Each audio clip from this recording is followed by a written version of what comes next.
Assalamualaikum warahmatullahi wabarakatuh.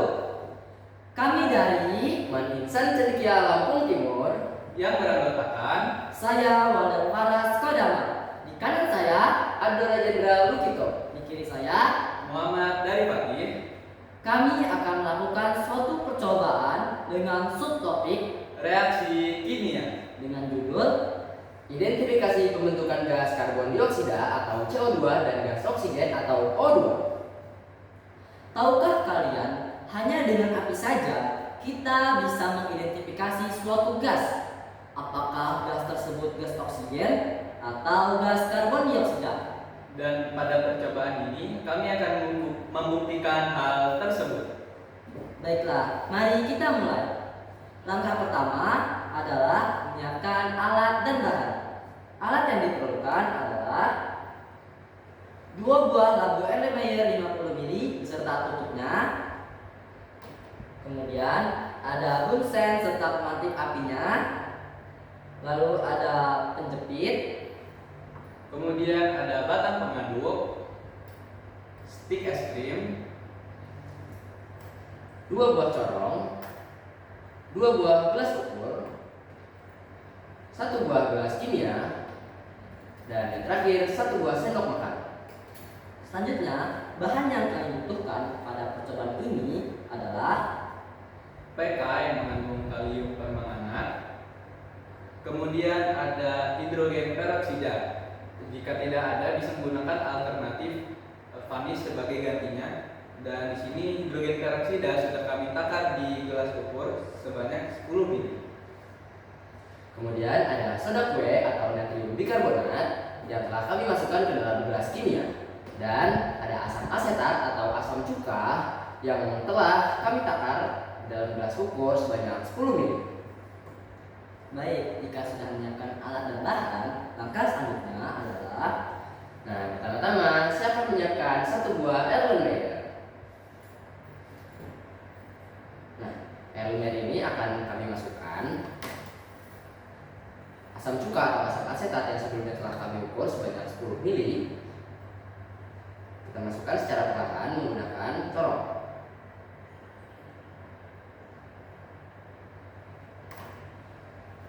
Kemudian kami akan menambahkan soda kue atau natrium bikarbonat kurang lebih 1 sendok makan saja.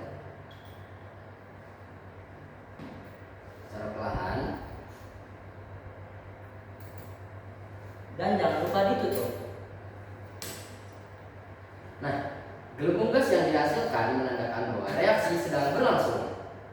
Reaksi apa sih yang berlangsung? Reaksi yang berlangsung adalah reaksi antara asam asetat dan natrium bikarbonat menjadi natrium asetat H2O dan gas karbon dioksida atau CO2. Ketika saya rasakan dengan telapak tangan, saya merasakan suhu yang dingin. Ini menandakan bahwa terjadinya reaksi endotermi, di mana terjadi perpindahan kalor dari lingkungan masuk ke dalam sistem. Baiklah, langkah selanjutnya adalah Kita siapkan labu yang kedua, kemudian kita tambahkan natrium hidrogen peroksida yang sudah kami takar sebelumnya. Masukkan secara perlahan.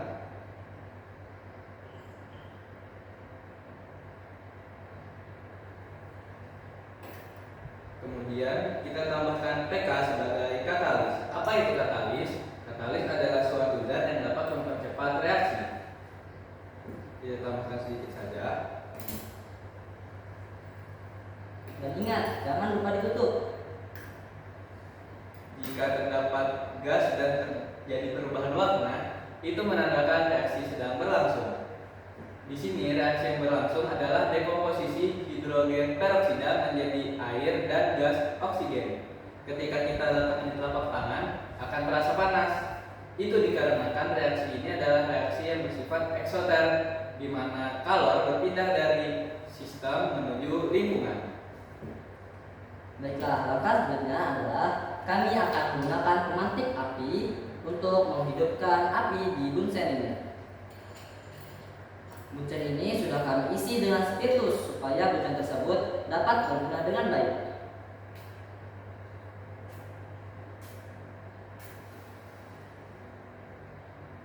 Api sudah menyala. Selanjutnya, kami akan membakar stik es krim. Supaya tangan kita tidak terasa panas, alangkah baiknya kita gunakan penjepit.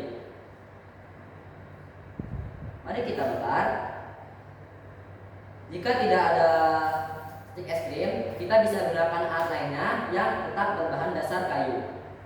Kita bakar sampai muncul bara api. Kita masukkan di labu pertama.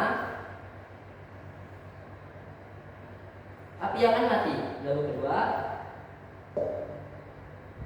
api akan menyala kembali. Begitupun kita ulang lagi. Labu pertama, api akan padam. Kenapa hal ini bisa terjadi? Dikarenakan pada labu pertama terdapat suatu gas yang tidak membantu reaksi pembakaran, dan gas tersebut kita identifikasi sebagai gas karbon dioksida. Sedangkan pada labu kedua terdapat gas yang membantu reaksi pembakaran, sehingga stik es krim yang awalnya padam akan menyala ketika dimasukkan di labu kedua. Oleh karena itu, gas yang ada di labu kedua kita identifikasi sebagai gas oksigen. Dengan demikian, kedua reaksi kimia sederhana ini dapat menghasilkan suatu zat baru dengan sifat kimia yang berbeda, yaitu gas oksigen dan gas karbon dioksida. Gas karbon dioksida tidak bisa membantu reaksi pembakaran. Oleh karena itu, stik es krim yang awalnya nyala akan padam. Sedangkan di gas oksigen, gas tersebut dapat membantu reaksi pembakaran, yaitu dapat menyalakan stik es krim padam hingga muncul nyala api. Hasil pengamatan ini juga selaras dengan teori reaksi kimia pada materi kelas 10, yaitu ciri-ciri terjadinya reaksi kimia adalah terjadinya perubahan warna, terbentuknya gas, dan perubahan suhu. Dan oleh karena itu, kimia menyenangkan, bukan? Nah, mungkin cukup sekian yang dapat kami sampaikan. Semoga dapat mengedukasi teman-teman sekalian. Kurang lebihnya dari kami mohon maaf yang sebesar-besarnya. Akhiri, wassalamualaikum